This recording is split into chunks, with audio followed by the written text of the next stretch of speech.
नमः सिद्धिभ्य एस सुरासुरमणु सिन्धवन्दिदं दोदगादिकं मलं प्रणमामि वड्ढमाणं तीर्थं धम्मस्कर्तारं शेषे पुण्यतीर्थैरि ससौ सिद्धे विशुद्धसा भावे समणे अणानदंसं चरित तव वीर्यायारि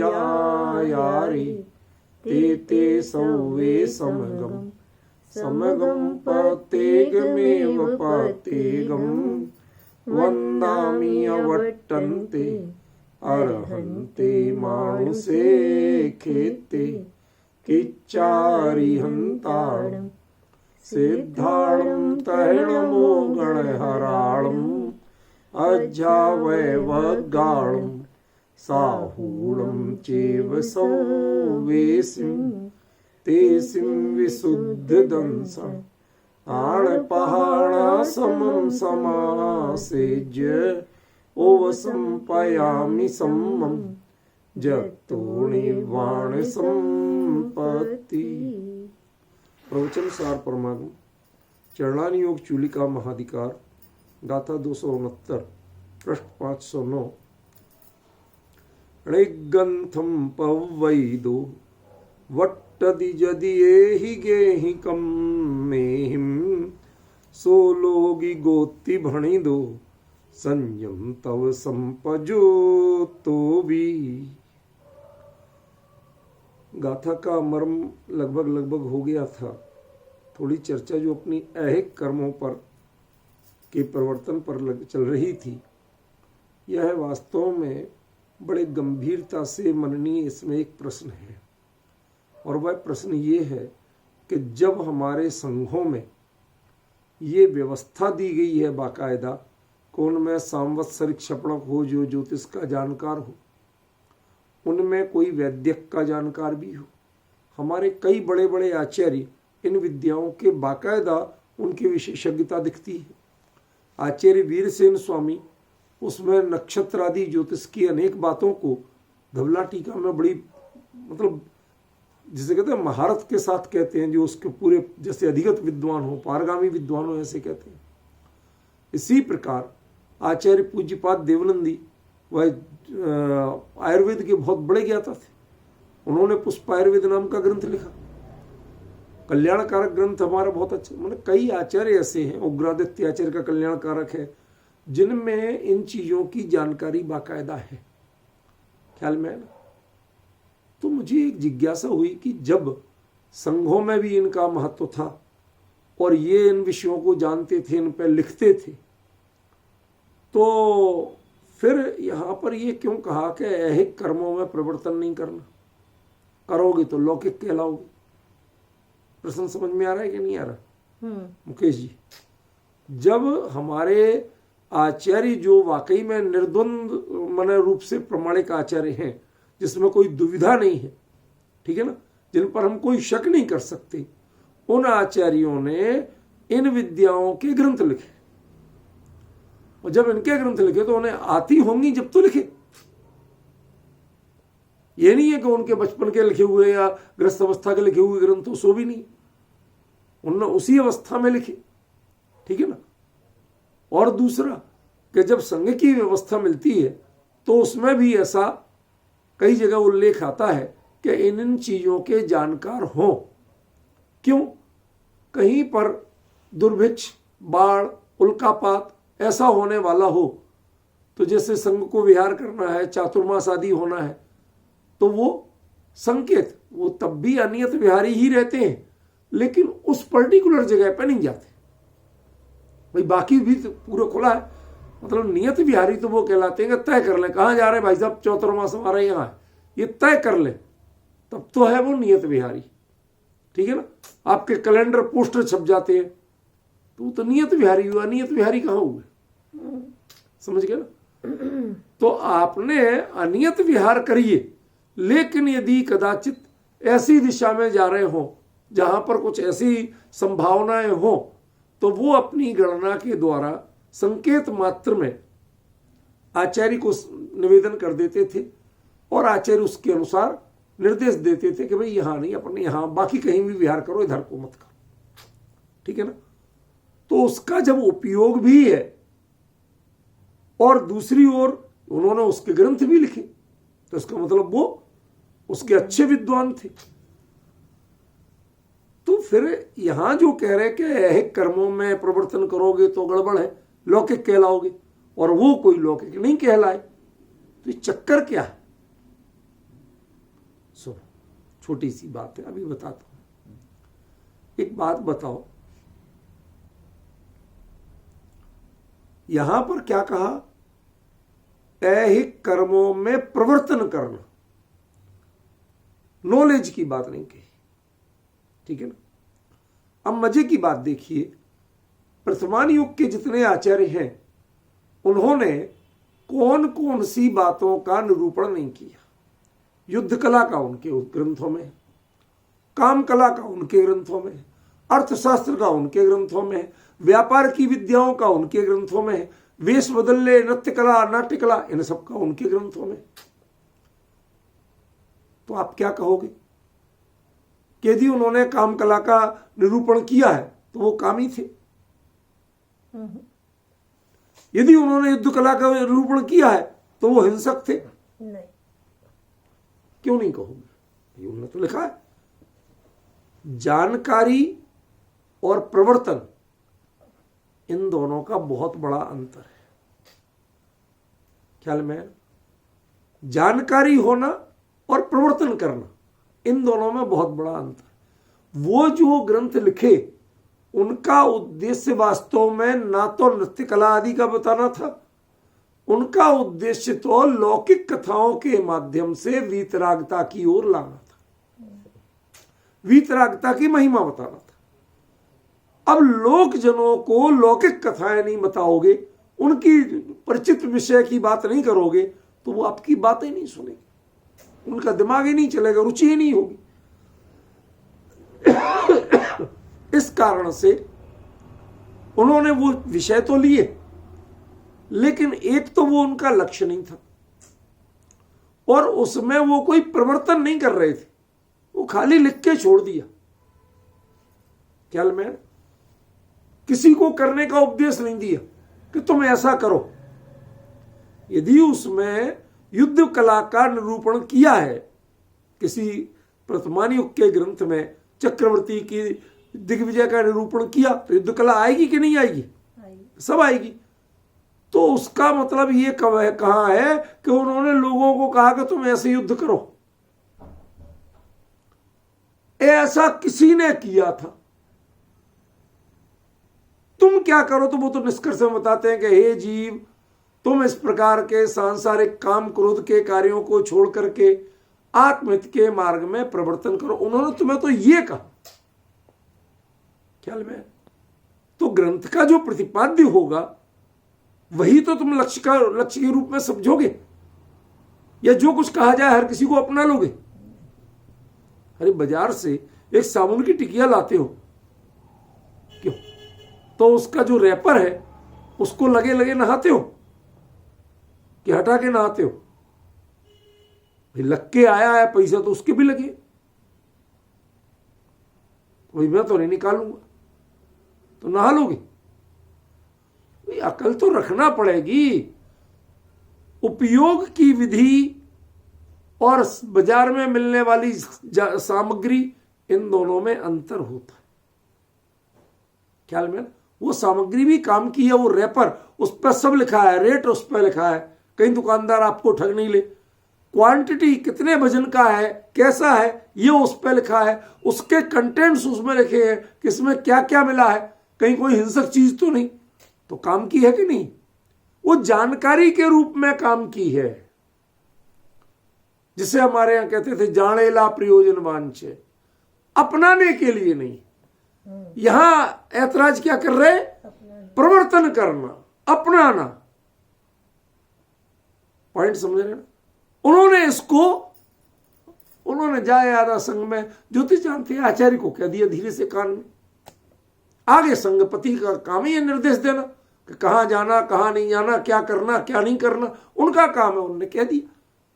तो आपने अपनी पंडिताई दिखाई कहाँ, उसको कैस कहाँ करना चाहा, उससे मान प्रतिष्ठा कब लेना चाहिए आपने, नहीं। समझ गए ना? तो वो प्रवर्तन नहीं हुआ। तो जानकारी होना एक अलग चीज है, और उस जानकारी को अपने गौरव का विषय मानना, उसका प्रदर्शन करना, ये अलग चीज है। तो उन आचार्यों ने कभी भी इनका उपयोग अपने लिए नहीं किया। समझ गए? और एक बात बताऊं, मैंने आपको कई बार कहा है, जो चीज आप व्यक्तिगत स्वार्थ के लिए प्रयोग करते हो तो वह कामना कहलाती है, और यदि वह संपूर्ण लोगों के लिए करते हो तो वो भावना कहलाती है। ठीक है ना? आप यदि अपने लिए अपने रसोड़े में खीर बनाते हो तो वो प्योर भोग की चीज है। ठीक है ना? और यदि तीर्थंकर मुनिराज के आहार दान के लिए या हमारे जितने उस कार्यक्रम में आ रहे हैं उनके लिए जो बनाते हो आप, उसमें मैं खाऊंगी अभिप्राय नहीं है, मेरे लोग खाएं अभिप्राय नहीं है, सार्वजनिक है, तो उसको आप प्रभावना कहते हो, उसको भोग नहीं कहते हो। अंतर समझ रहे? तो ये कॉन्सेप्ट समझिए, जब बहुत लोगों के हित के लिए, सर्व लोगों के हित के लिए किसी ज्ञान का विनियोग किया जाए, उसके लिए उसमें प्रवर्तन नहीं कहा गया। समझ गए? लेकिन यदि हम उसमें प्रवर्तन करें, जैसे इसको एक और सरल दृष्टांत लास्ट देता हूं कि कोई व्यक्ति ये अच्छी तरह जानता है कि जेब कतरे जेब कैसे काटते हैं, अच्छी तरह जानता है, और उस जानकारी का उपयोग कौन आया, किसकी चाल ढाल क्या है, कौन जेब कतरा है, इतना पहचान कर और अपनी जेब बचाए तो कोई दोष है? और उस नॉलेज का उपयोग वो किसी की जेब काटने में करे तो, अब रेफरेंस समझ गए कि नहीं समझ गए? प्रवर्तन किसे कहेंगे? कि जेब काटने का ज्ञान और जेब काटने की कला में प्रवर्तन। यदि वो कोई जानकारी है, विकार की जानकारी है, उससे अपने परिणाम की रक्षा करे,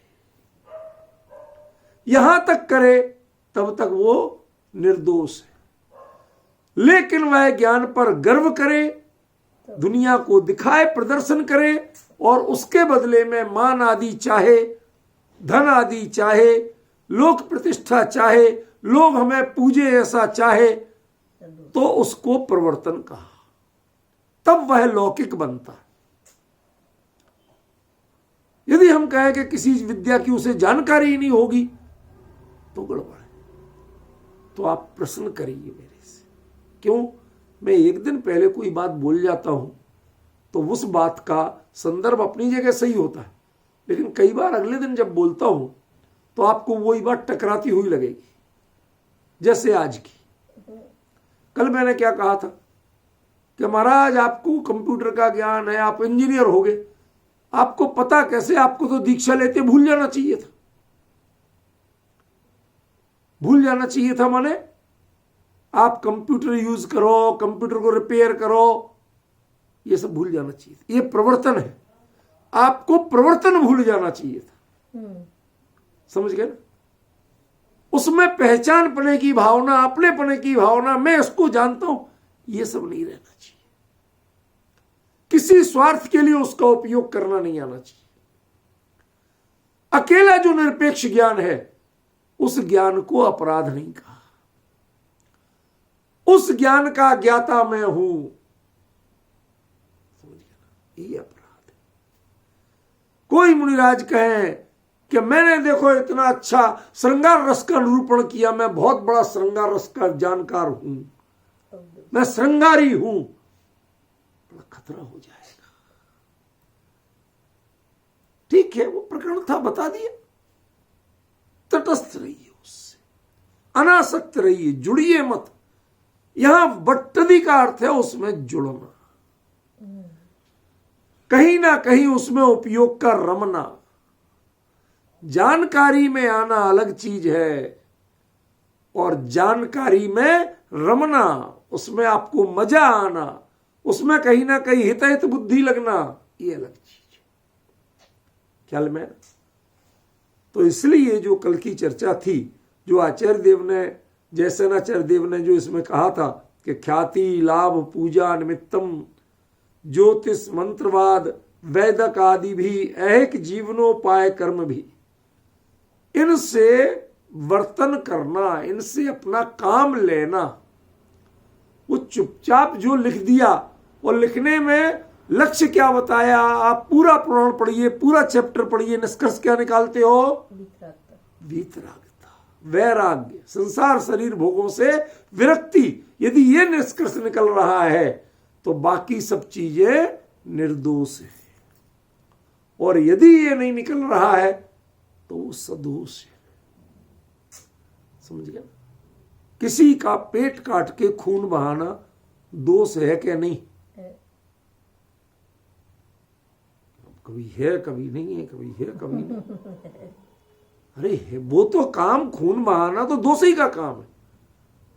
लेकिन यदि उसका उद्देश्य एक डॉक्टर के रूप में उसका सर्जरी करके प्राण रक्षा हो तो हम राजी राजी साइन करते, भाई साहब काटो, ठीक है ना। और बाकी कोई यदि चिमटी भी काटता है तो उसे 2 थप्पड़ लगाते। क्यों? क्योंकि तेरा उद्देश्य सताना था, बचाना नहीं था। और वो जो काट रहा है ना डॉक्टर, उसका उद्देश्य बचाना है, कष्ट देना नहीं। हमें इस अंतर को अच्छी तरह पहचानना पड़ेगा कि यहां जो प्रवर्तन का अभिप्राय है वो उसका चाहे ज्ञानात्मक अहंकार हो, चाहे उसको बता के दूसरों से मान प्रतिष्ठा लेना हो, समझ गए ना, या आज के निकृष्टतम स्तर पे आ जाए तो उसका व्यापार करना हो। आज बहुत से लोग हैं, मैं प्रत्यक्षदर्शी रहा, जो बाकायदा कहते एक मंत्र दूंगा 51,000 से लेके 51 लाख तक लेने वाले हैं अभी। और सच बताऊं, मैं इन चीजों की वास्तविकता जानता हूं, उन्हें वो मंत्र कुछ नहीं आते। वो लोगों की कमजोरियों का फायदा उठाते। हम क्या मानते, हम तो ग्रस्त थे, हमें क्या आता है, वो महाराज जी हैं, अरे साहब नग्न दिगंबर साधना करते हैं। उनकी साधना के धोखे में हम आ जाते। अब उन्होंने कुछ भी लिख दिया, उनसे पूछो कि महाराज आपने जितने अक्षर लिख दिए इनमें से किस बीजाक्षर का क्या अर्थ है, जो बता जाए तो मैं चैलेंज देता हूं। क्या अभिप्राय है ये उन्हें पता नहीं होता।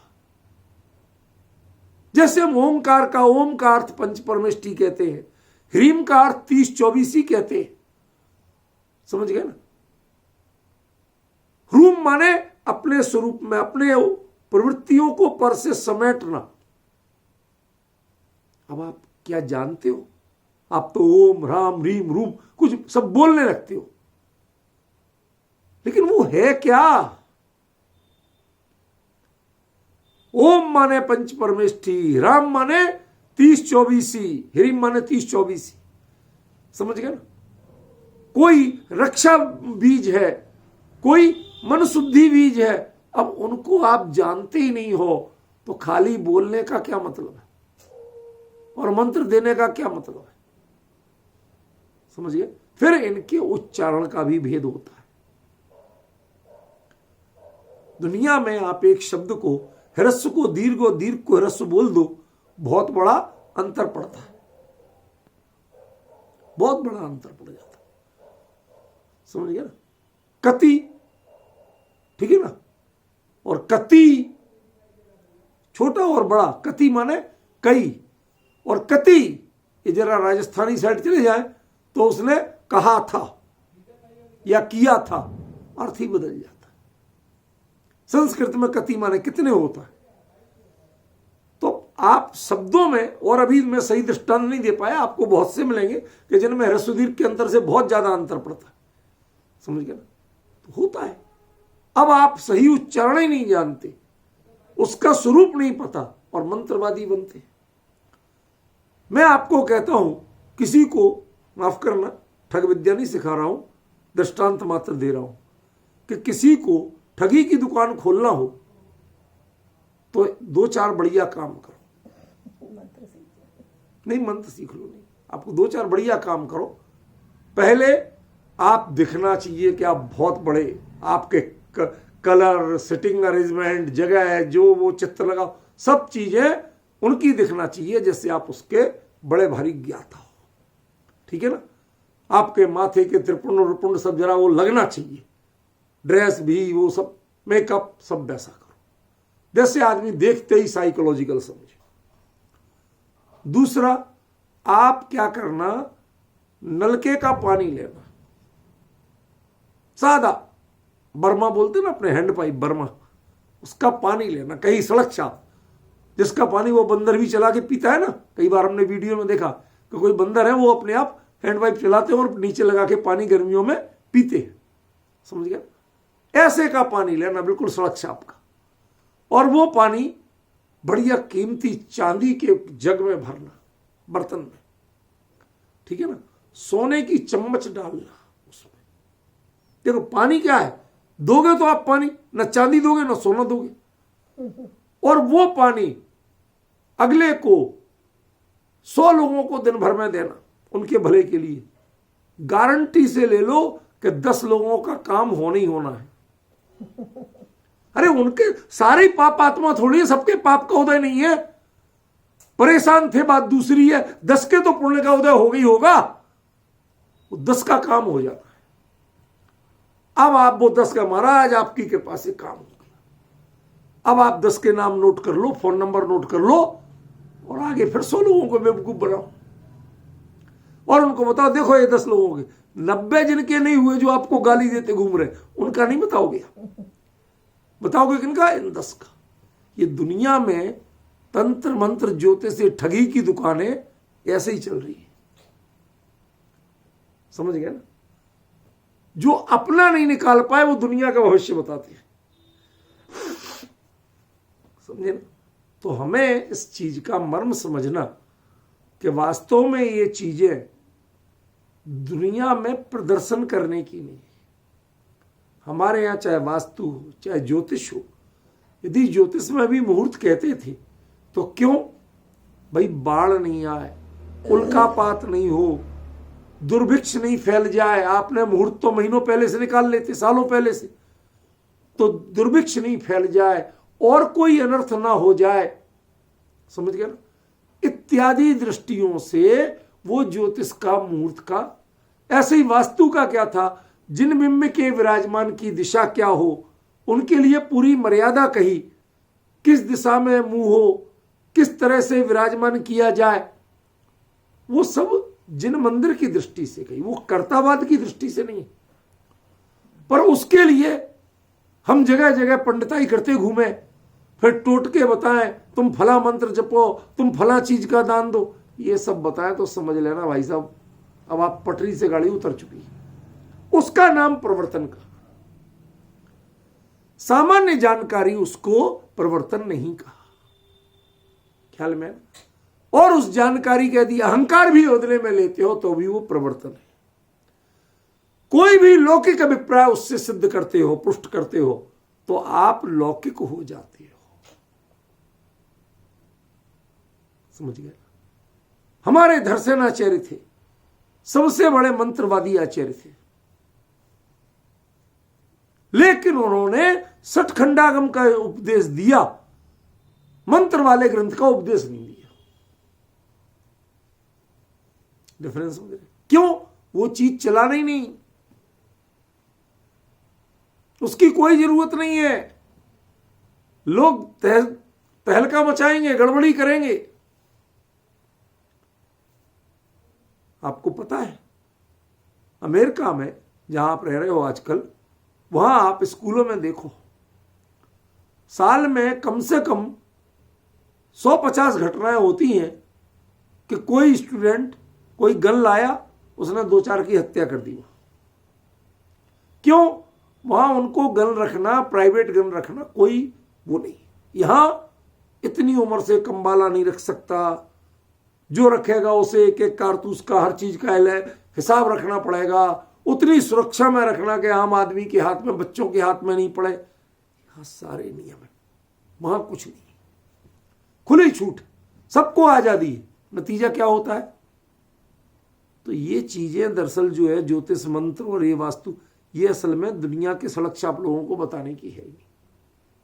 ये दुनिया में प्रदर्शन की नहीं है। आप इनकी चीजों को जानते हो, इससे भी बचो। क्या जानते हो? इससे भी बचो। बताने नहीं कि हमें आता है। क्यों? क्योंकि ये संसारी लोग, ये भोगी लोग, ये छली लोग, ये आपको ऐसे घेरेंगे जैसे गुड़ पे मधुमक्खियां बैठती, छोड़ेंगे नहीं। आपकी साधना भंग हो जाएगी, आपको समय नहीं मिलेगा। इसलिए यदि आपको लौकिक बनना है तो बताना कि हमें ये आता भी है, वरना आता भी हो तो भी जिन धर्म की शुद्ध प्रभावना और वो भी स्वयं नहीं करके संघपति आचार्य तक को बता दिया, उनके परामर्शदाता के रूप में रहे, अन्य संघ के लोगों को बताना तक। ये मर्यादा है। यदि आपने उसमें मैं पना दिखा दिया, मुझे आता है, उसी क्षण से आप लौकिक हो जाओगे। संघ के अन्य लोग भी नहीं जानते, आचार्य जानते हैं कौन इस चीज को जानता है, और वो सीधे आचार्य से ही अकेले में मिलकर बात करते हैं। ये मर्यादा है उसकी। उसका स्वरूप ये नहीं है कि आप संघ में बैठ के उसको उपदेश दो, किताब पढ़ो, उठा के पढ़ाने लगो, ये सब नहीं है उसका। उसके ज्ञान का प्रदर्शन करना भी लौकिकपना है। और लौकिक का दुष्परिणाम क्या है? पिछली गाथा में कहा था, लौकिक का आप साधु नहीं रह गए, ग्रस्त हो गए। ग्रस्त हो गए। ग्रस्त माने क्या? ग्रस्त माने क्या? ग्रस्त माने अविरत। अकेले घर में रहने का नाम ग्रस्त नहीं है। यह तो हमारे सम्यक दृष्टि को कहा गया, गे ही पे ग्रह में न रचे ज्यों जलते भिन्न कमल है।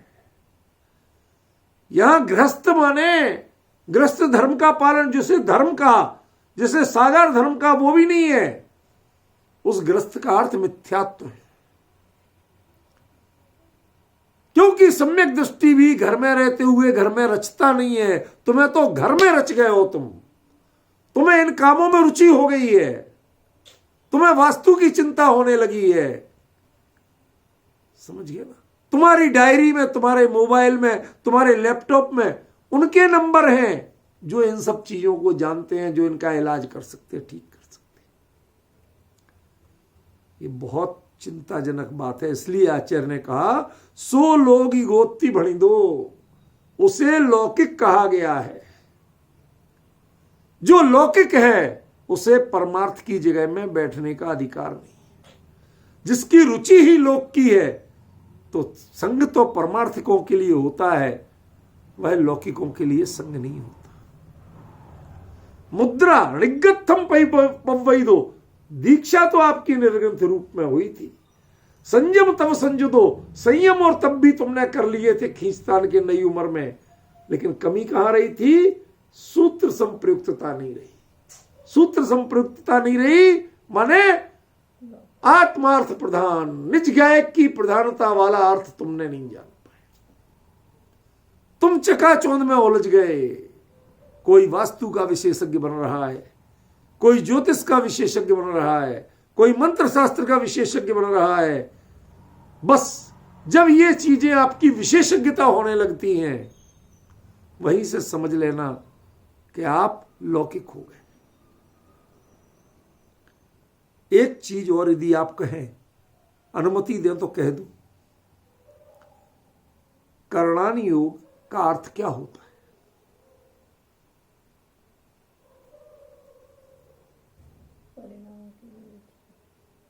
बताओ ना, करणानि योग का अर्थ क्या? करण माने परिणाम, ठीक है ना।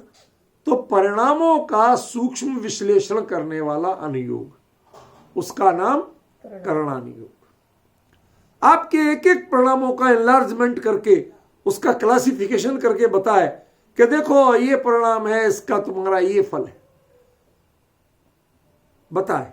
ठीक है, बहुत अच्छी बात है। अब ये बताओ कि करणानि योग में आपको आपके परिणाम का अच्छा या बुरा फल बता दिया, उसके बाद आप क्या करते हो? अच्छे में प्रवर्तन और बुरे से बच गए, भूल गए, उस रास्ते ही नहीं जाना। समझ गए? यही करते हो ना, क्या उसे रट के याद करते हो, उसे रटाते हो, उसे दुनिया को बताते हो और उस नॉलेज का अपने को अहंकार करते हो, हाँ साहब हमें, अरे करणानि योग का स्पेशलिस्ट। देखो, करणानि योग का स्पेशलिस्ट वो नहीं होता है जो करण यानी परिणामों के बारे में पंडिताई करता है। करणानि योग का स्पेशलिस्ट वो होता है कि जो उन परिणामों को, अच्छे या बुरे परिणामों को पहचान कर बुरे से बचे और अच्छे में प्रवर्तन करे, वो करणानि योग का स्पेशलिस्ट है। आज आप बताओ कितने करणानि योग के स्पेशलिस्ट है आपके पास? क्या वो बुराइयों से बच रहे हैं? क्या वो छल छिद्र से बच रहे हैं? क्या वो व्यर्थ की राजनीति से बच रहे हैं? नहीं बच रहे हैं। तो मैं तो कहता हूं आप करणानि योग के विशेषज्ञ हो ही नहीं। बात समझे? हम विशेषज्ञता का अर्थ ही नहीं समझते। जानकारी कब फलवती है कि जब वह अपने सही रूप में चरितार्थ हो। हम सही जगह उसका उपयोग नहीं करते हैं, उसे क्षुद्र क्षोभसम का गौरव बनाने लगते हैं, पट्टिका लगाने लगते हैं, मैं करणानि योग का स्पेशलिस्ट। समझ गया? मैं कहूं मैं प्राकृत भाषा का स्पेशलिस्ट, ये मेरी मूर्खता होगी। आप जानते हैं ना? तो बताओ, आचार्य देव ने इस गाथा में जो शब्द कहा, इसका क्या मर्म होता? बताओ। यदि वो सही मर्म निकाल के हमें बता सके तो आपका प्राकृत का ज्ञान सार्थक है। और यदि वो अहंकार की पुष्टि करने लगा तो वहीं वो बोझ बन जाएगा, प्रज्ञा परिचय बन जाएगा, वो ज्ञान ज्ञान नहीं रहेगा। समझे ना? हमारे यहां 22 परिचयों में एक प्रज्ञा परिचय आता है। शांति भाई, सुना होगा नाम शायद आपने। प्रज्ञा, ज्ञान, अदर्शन, ये सब परिचय है, ठीक है ना। तो अन्य अज्ञान तो परिचय, चलो भाई उसका ज्ञान नहीं हो रहा तुम्हें, अज्ञान परिचय। अदर्शन माने वो दिख नहीं रही चीज, अदर्शन परिचय। लेकिन जान रहे और परफेक्टली जान रहे, बिल्कुल बारीकी से जान रहे, उसको प्रज्ञा कहते हैं। लेकिन एक है वह प्रज्ञा जो शरीर और आत्मा, स्व और पर में विवेक कराती है, भेद विज्ञान कराती है। प्रज्ञा क्षेत्री स्थितेयम कथमपि निपुणई पातिता सावध। अच्छी कही कि बुरी की? अच्छी कही। और यहां प्रज्ञा को परिचय बता रहे। ये प्रज्ञा, जब प्रज्ञा है उससे भेद विज्ञान होता है, तो वो परिचय कैसे बन गया? पॉइंट समझ रहे? परिचय माने कष्ट। जब वह तुम्हें खुद को कष्ट देने लगे, तुम खुद परेशान होने लगो, मैं इतना बड़ा जानकार हूं, मेरे को किसी ने पूछी नहीं। समझ गया? तो हम जानते हैं कि तुम्हें कष्ट नहीं। ज्ञान का रूप, ज्ञान का फल, जिस जगह जैसे दीपक रखा जाए वहीं प्रकाश है। ऐसे ही ज्ञान जहां पहुंचे वहीं आनंद के साथ रहे, वहीं उसकी तृप्ति हो, मन विकसित हो, परिणाम शांत हो, तब तो वो ज्ञान है, वरना सभी अज्ञान है। इसीलिए कहा आत्मज्ञान ही ज्ञान है, शेष सभी अज्ञान। इन छोटे छोटे सूत्रों का, इन छोटे छोटे वाक्यों का मर्म समझो। ख्याल में देखो क्या कहते हैं। बट्ट यदि ये ही गे हिम कम में हिम सो लोग ही गोत्ती बड़े। देखो, ये ही गे हिम कम में हिम, कर्म कार्य, यदि तुम कार्य करते हो, उनकी नॉलेज तक में अपराध नहीं है। धवला यदि आप पढ़ेंगे तो उसमें कोई ऐसा लौकिक विषय नहीं है जिसका प्रयोग नहीं हुआ, जिसके विषय में समझाया नहीं गया, जिसका ज्ञान उसमें नहीं भरा हो। वीरसेन स्वामी बहुज्ञ थे, अनेकों विषयों के जानकार थे। समझ गए ना? समंत भद्राचार्य थे, वो लिखते हैं कवि नाम गम का नाम च वादी नाम वाग्मी नाम अपी यशा समंत भद्रीय मूर्धनि चूड़ामणीयते। इतनी चीजों के जानकार ये समंत भद्र थे, लेकिन समंत भद्र खुद कहे कि मैं ऐसा जान, वहां खतरा है। वह उसका प्रदर्शन करना चाहे, वहां खतरा है। आप जानते हो ये भस्मक व्याधि जैसी विषम स्थिति, मुनि पद का त्याग करना पड़ा, ये स्थिति क्यों हुई थी? जब ये भाव जगा कि वादार्थी विश्राम्यम नरपते शार्दूल विक्रीडितम, वो जो नॉलेज थी, वो जो तर्क का ज्ञान था, तर्क विद्या का, न्याय विद्या का, वो ज्ञान जब पचा नहीं पाए, शांत भाव से लेना, मैं इतने बड़े आचार्य का कोई क्रिटिसिज्म नहीं कर रहा हूं, निंदा नहीं कर रहा हूं, आपको परिणामों की विचित्रता बता रहा हूं। पचा नहीं पाए, कई लोगों को हराया, भले ही जन धर्म की प्रभावना की हो, लेकिन मुनि धर्म की प्रभावना नहीं थी। मुनि धर्म में ये नहीं चलता है। मुनि धर्म में तो अकंपनाचार्य आदर्श है, संबंध भद्रास आदर्श नहीं। समझ गए ना? ये जो विषम स्थिति आई थी, विडंबना बनी थी कि आपको शिव मंदिर में बैठ के और लड्डू प्रसाद खाना पड़े, मुनि धर्म छोड़ना पड़े, ये विडंबना ज्ञान का अजीर्ण होने से बनी थी। पचा नहीं पाए उसको। कितनी बड़ी विषम स्थिति है रूपल में, जान के पचा पाना बहुत कठिन है। आज हम पहचान पाए चाहे नहीं, अंतरंग किसी के परिणामों की स्थिति वह खुद अनुभव कर सकता है या केवल ही जान सकता है, लेकिन बहुत से लोग ऐसे होते हैं, फला सम्यक दृष्टि, फला मिथ्या दृष्टि, फला ये और फला वो, ये जो फतवे देने वाले मिलते हैं ना, सर्टिफिकेट बांटने वाले गली गली, तुम पहले अपने आप को तो जानो, तुम क्या हो, कहां तुम्हारी परिणति है। एक छोटी सी बात बताऊं, अभी जो संलेखना वाली बुक बना रहा हूं ना, उसमें मैंने जब एक मैसेज दिया तो हमारी मैडम पूछती मेरे से, ये चक्कर क्या है, क्या करना चाहते हो? तो मैंने मैसेज दिया कि जो जिन लोगों ने मुझे इस बुक में जानकारियां दी उनके नाम परिचय अलग, और जो लोग उससे नहीं जुड़े तो हमने उनको मैसेज दिया, जो जहां रहते हैं लेकिन शुद्ध विधि संलेखना की विधि के अनुकूल कोई औषधि उपचार, वैयावृत्ति या क्यों कुछ भी जानते हैं, तो वो अपना परिचय दे दो, हम वो छापेंगे। कहती क्या मतलब है, क्यों प्रपंच में पढ़ रहे हो?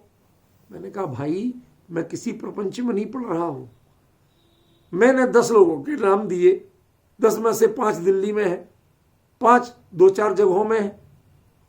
अब लोग तो देश में विदेश में सब जगह बस रहे हैं। अब संलेखना लेने वाला यदि चेन्नई के उधर गांव में बैठ के लेना चाहता है तो उसे ये पता होना चाहिए उसके नजदीक कौन है, उसका वो लाभ ले सके, मार्गदर्शन ले सके और अपनी संलेखना शांति से पूरी कर सके, इसके लिए दे रहे हैं। वो हर चीज के लिए मेरे से पूछेगा, मैं कहां तक उत्तर दूंगा, मैं कहां कहां जाऊंगा। उन लोगों को सबको जोड़ना चाहते, सबसे प्रतिज्ञा पत्र भरवा रहा हूं कि यदि किसी की संलेखना की स्थिति पता चली तो मैं निस्वार्थ भाव से उसको जानकारी दूंगा और सेवा करूंगा। लिखित में दे रहे हैं वो लोग साथ में। आज आपको पता है कि दुनिया में कितने हैं इस चीज के जानकार।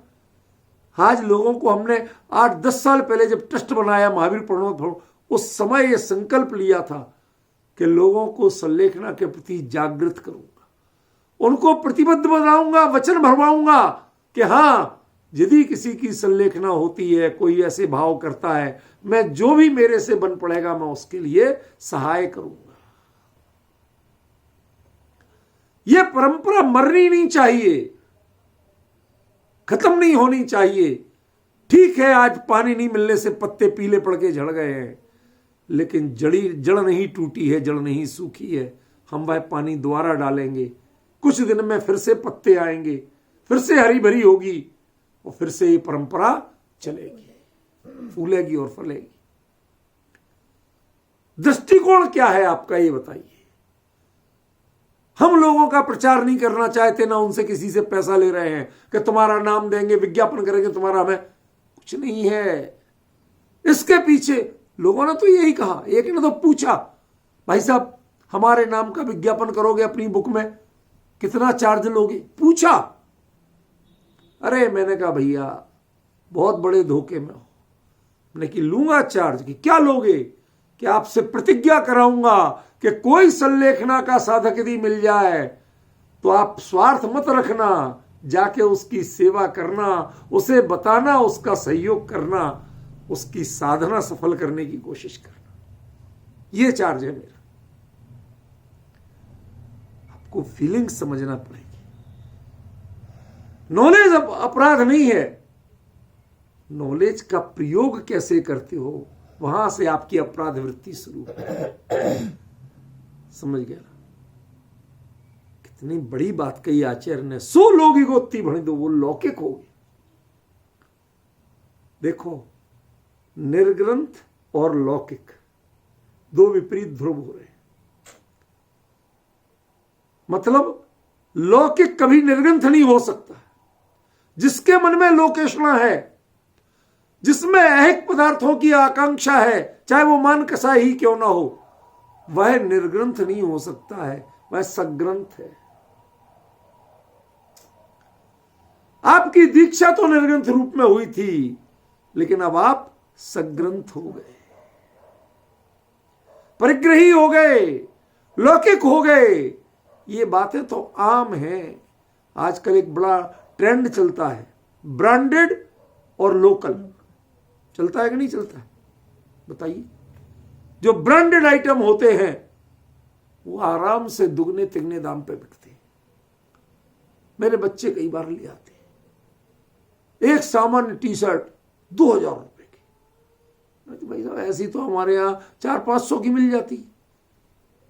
कहती डैडी मिल तो जाती है, लेकिन उसमें यदि रुएं आ गए तो उस दुकानदार भी नहीं सुनेगा।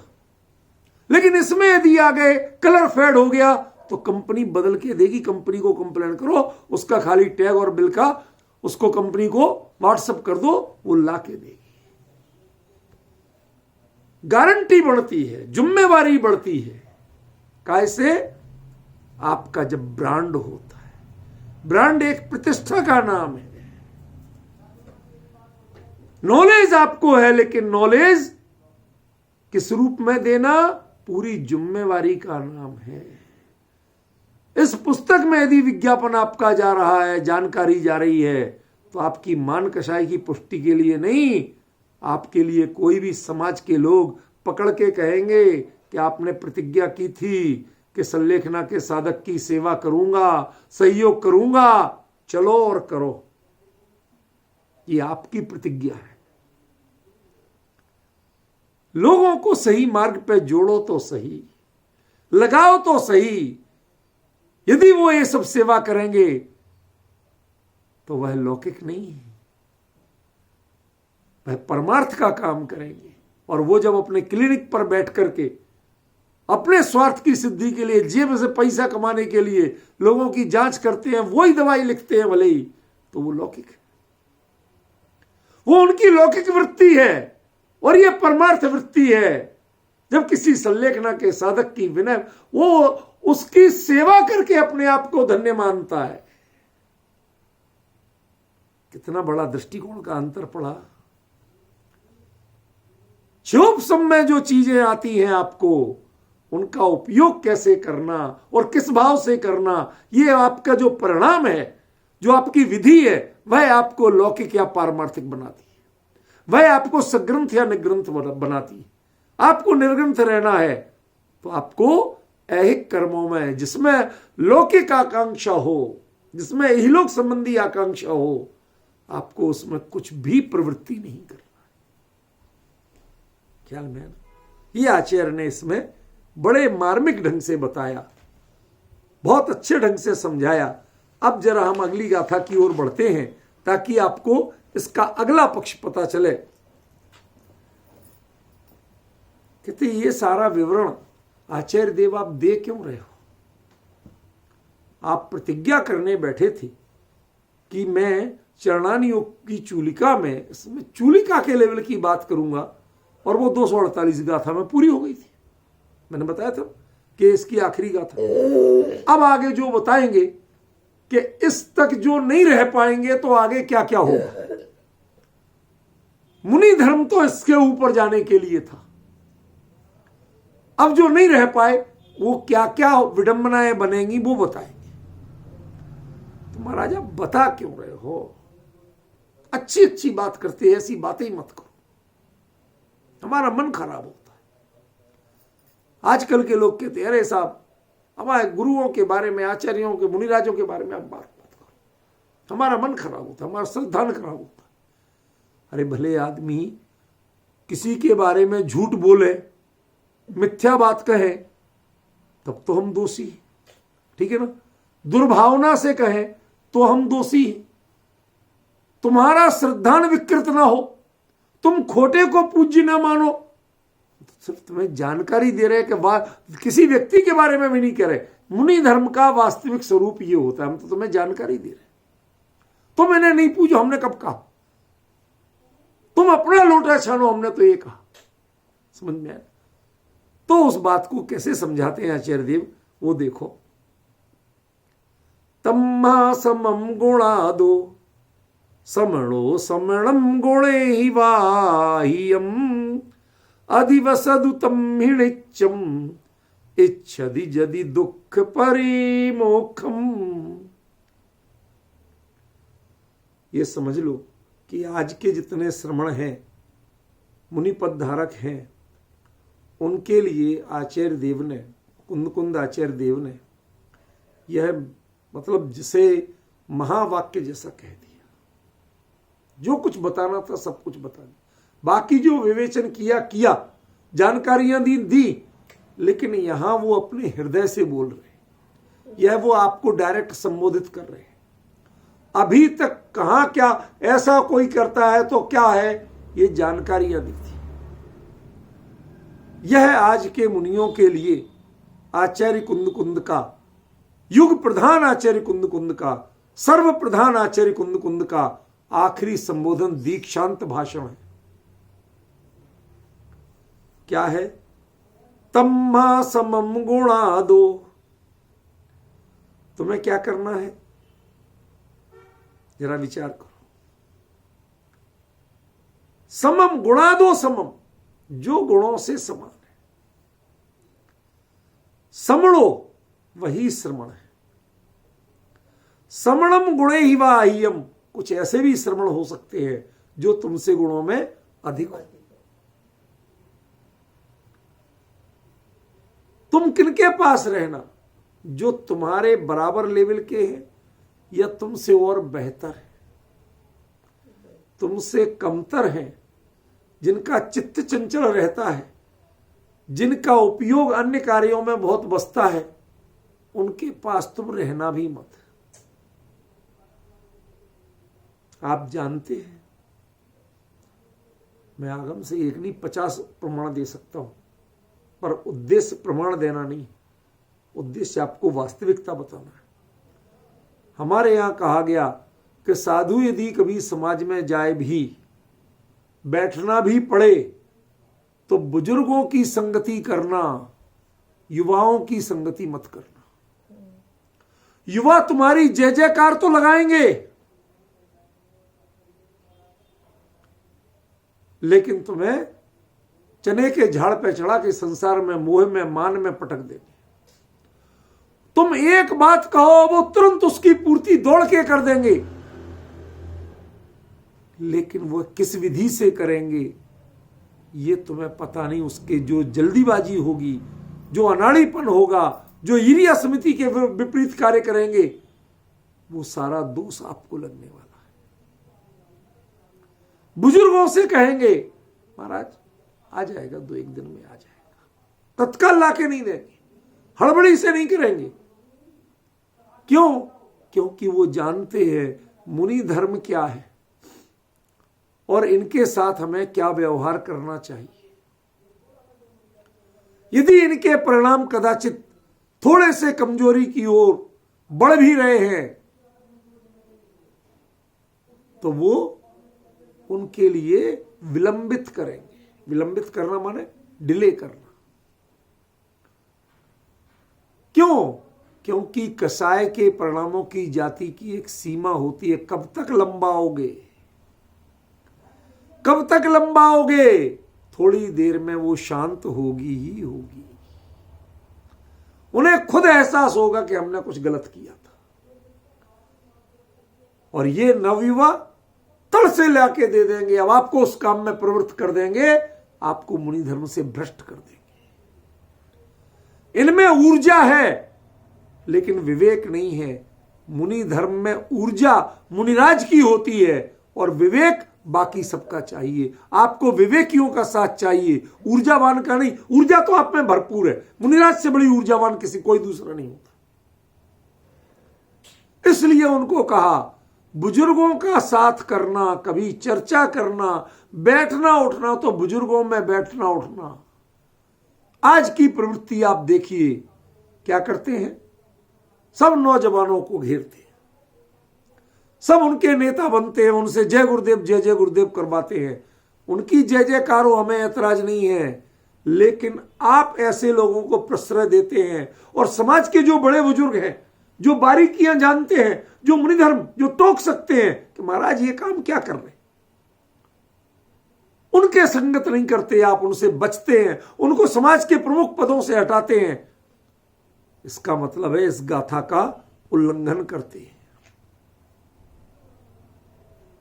इस गाथा में तो बहुत हाई लेवल बात कही कि संघ में भी यदि आपके लेवल से नीचे के साधु हो तो आप उनके साथ नहीं बैठोगे, या तो अपने बराबर लेवल के या अपने से श्रेष्ठ लेवल। साहब ये तो बढ़िया बात नहीं है, छोटे को भी ऊपर उठाना। वो आए ना आपके पास, आप वहां नहीं जाए। पॉइंट समझ रहे? वो आए आपके पास, क्योंकि आपको भी तो यही कहा कि अपने से बड़ों के पास जाओ। उसमें यदि विनीतता होगी, उसमें यदि पात्रता होगी, उसमें यदि जिज्ञासा होगी, वो आगे बढ़ना चाहता होगा तो वो आपके पास आएगा, आपको उसके पास जाएंगे। तो इसका मतलब क्या है? देखो एक छोटा सा रूपक बताता हूं, नाराज मत हो ना, क्षमा करना मुझे, ठीक है ना। एक बच्चा, बच्ची कोई भी हो, वो अध्यापक के पास आके पढ़ता है, बहुत अच्छी बात। लेकिन एक अध्यापक किसी बच्ची को उसके घर पढ़ाने जाता है। आज की कोचिंग की बात नहीं कर रहा हूं मैं, थोड़े दूसरे संदर्भ में कर रहा हूं, आप समझते। तो आप अपने स्तर से गिर रहे हैं, इसका मतलब आपका दृष्टिकोण पवित्र नहीं है। या तो आप धनार्जन के लिए जा रहे हैं या भोग के लिए जा रहे हैं, वरना वो आएंगे आपके पास। आपको क्या जरूरत है किसी के यहां जाने की? यदि लोक में इतना समझते हो तो संघ में इस मर्यादा को कैसे समझते नहीं हो आप? आपको वहां जाने की, ये नहीं कहा कि आप उनका तिरस्कार करो, वो पूछे तो नहीं बताओ, उनको संगति नहीं करने दो, आप संगति नहीं करो। जल को जड़ भी कहा जाता है। संस्कृत में और प्राचीन भारतीय भाषा शास्त्र में एक सूत्र चलता है, डलयोर अभेदा। ला की जगह डा और डा की जगह ला का प्रयोग। कहते जल और जल की जगह जड़, जड़ बुद्धि, अज्ञानी। कई जल जड़ होता है, क्यों? कि वो हमेशा नीचे की ओर बहता है, कभी ऊपर की ओर नहीं बहता।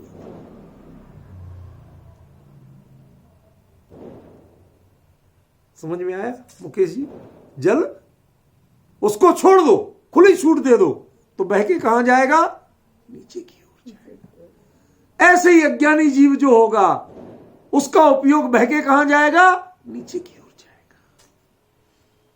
यदि नीचे की ओर तुम्हारी वृत्ति जाती है तो मुनि धर्म अंगीकार करके भी तुम कभी दुख से छुटकारा नहीं पा सकोगे, तुम दुखी ही होगे, अपवाद के कारण बनोगे, लोक अपवाद होगा, धर्म बदनाम होगा और तुम भी बदनाम हो। समझ गया? कितनी बड़ी बात कही आचार्य ने। अपने लेवल और अपने लेवल से ऊपर के लोगों की संगति करना, तुम्हें उससे नीचे पे जाना मत। अभी ये तो बहुत सामान्य, बहुत स्थूल अर्थ कर रहा हूं, इसका जो आध्यात्मिक पक्ष है वो तो कम से कम 2 दिन बाद क्लियर होगा। समझ रहे ना? अभी तो सरल अर्थ कर रहा हूं। तो भाई साहब हम लौकिक ना हो जाए तो क्या करें? यदि तुम्हें आज महाराज आपने कहा कि यदि तुम ऐसे कार्यों में लगोगे तो लौकिक हो जाओगे, क्या करें साहब? हमें जो आता है वो तुम करने नहीं देते,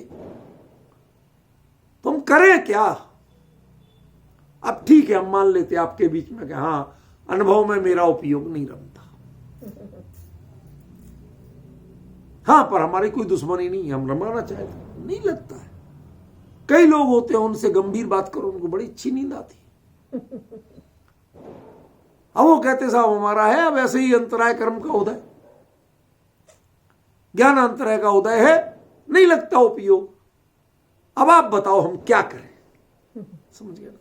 तो आचार्य ये मंत्र दे रहे कि तम्मा समम गुणा दो, जो गुणों में आपके लेवल के हैं, गुणे ही वाह्यम, और जो गुणों में आपसे अधिक लेवल के हैं, आदिवसदु तम्हिणिच्चम, उनमें ही रहना, उनकी ही संगति करना, उनके पास ही उठना बैठना, जो आचरण आचार और विचार से लौकिक हैं, ऐहिक कार्यों में प्रवृत्त होते हैं, उनके पास उठना बैठना भी नहीं। क्या मिलेगा? इच्छति यदि दुख परिमोक्षम, यदि तुम दुख से छुटकारा चाहते हो। आज इसका जो अर्थ कर रहा हूं मैं, ये आम गृहस्थों की शिक्षा के लिए कर रहा हूं। यहां जिस लेवल पे कहा गया है वो अर्थ तो आगे आएगा। आज हमें जानना चाहिए कि जो साधु लौकिक हो गए हैं, आप तो लौकिक खुद भी हो, समझ गया? टैक्स बचाने के लिए आपके सीए वीए दुनिया भर के आपकी नौकरी करते हैं, इस टैक्स से, इस घाटे से बचाने के लिए आप साधु की संगति क्यों करना चाहते? साधु की संगति क्यों करना? इच्छति यदि दुख परमोक्षम, ये संसार जन्म मरण का दुख इससे बड़ा दुख नहीं है। इस दुख से परिमोक्षम, परमानेंटली छुटकारा चाहिए, टेम्परेरी नहीं। तो तुम ऐसों की संगति करना कि जो अकेले स्वयं भी जो सुखी हैं और दूसरों को सुख का मार्ग बता सकते हैं, उनकी संगति करना। एक बात बताओ कि कोई व्यक्ति जरी केन लेके और हीरा देता हो, उसे क्या कहोगी? हो सकता है कि वो हीरा थोड़ा कम उसकी कटिंग उतनी अच्छी नहीं हुई हो तो वो कम चमकता हो, और जरी केन तो मशीनों से कट रहे हैं तो उनकी बहुत तेज चमक होती है तो वो ज्यादा चमकता हो। ठीक है ना? वो हीरा देके जरी केन मांगता है, क्या कहोगे उसे? अरे ये मूर्ख कहां से आ गया, जा भैया जा, तेरी चीज बढ़िया है, हमारी चीज मत ले। यदि आप में नैतिकता है और ठग हो गए तो फटाक से ले लो। समझ गए? आप विचार तो करो। अरे तुम बड़ा आदमी है, मैं जरीकिन, मैं तो नकली नग बेचता हूं, असली नग की दुकान नहीं है मेरी। ये संसारियों के घर, ये नकली नग की दुकान है। यहां इंद्रिय सुख मिलता है, जिसे आचार्य कहते तम सो कम दुखमेव तहा जब इंद्रिय हिमलब्धम। जो इंद्रियों से पाया जाता है वो सुख दुखी है। समझ गए? हमारे यहां तो नकली माल मिलता है, आपके यहां पारमार्थिक सुख की दुकान है। तुम अपने पारमार्थिक सुख को मेरे लौकिक सुख के, इंद्रिय सुख के बदले में न्यौछावर करना चाहते हो। हम आपकी कोठी पर रुकेंगे, आपके यहां फुल एसी है। इंद्रिय सुख के लिए पारमार्थिक सुख का जो श्रमण मार्ग है उसको तुम न्यौछावर करना चाहते हो। नितांत मूढ़ और अज्ञानी हो तुम। इन ग्रस्तों की संगत में बैठने के लिए मुनि पद जैसा वैराग्य वृत्ति का जो इतना उत्तुंग शिखर है, देखो ज्यों ज्यों शिखर बनता है त्यों त्यों छोटा होता है, और ज्यों ज्यों चौड़ा होता है त्यों त्यों वो तलहटी बनती है। क्यों होता कि नहीं होता? और शिखर पर चलने वाला जितना परिग्रही होता है वो नीचे चल पाता है। शिखर जी पे चलना शुरू करो, शुरू के 1 घंटे आप जितना परिग्रह लेके चल सकते हैं, ज्यों ज्यों बढ़ते जाओगे परिग्रह घटता जाएगा। अरे वस्त्र का परिग्रह भी घटता है। सर्दियों में ठंड लगती है, पूरे कपड़े पहन के जाते हो, शीतल नाला आते आते गर्मी लगने लगती है, शीतलता नहीं लगती। वो अच्छों को मैंने कमर में बांधे देखा अपनी स्वेटर, नहीं तो डोली गोदी वाले को पकड़ाते हैं, कहते भाई साहब अब नहीं लिए जा रहा, ऊपर तो ठंडक ज्यादा है। कहते चढ़ रहे ना, शिखर पे चढ़ रहे हैं तो ऊर्जा बढ़ती है, घटती नहीं है। परिग्रह घटता है तो ऊर्जा बढ़ती है। तो जो मुनिराज है उनमें तो कितनी ऊर्जा होगी। तुम अपनी ऊर्जा को देना चाहते हो और हमारे भोग लेना चाहते हो। हमें बड़ा खेद है कि आप दुख से छूटना नहीं चाहते हो। यदि दुख से छूटना चाहते हो तो तुम्हें ऐसे कार्य नहीं करना चाहिए। इसका खुलासा कल करूंगा, आज समझो।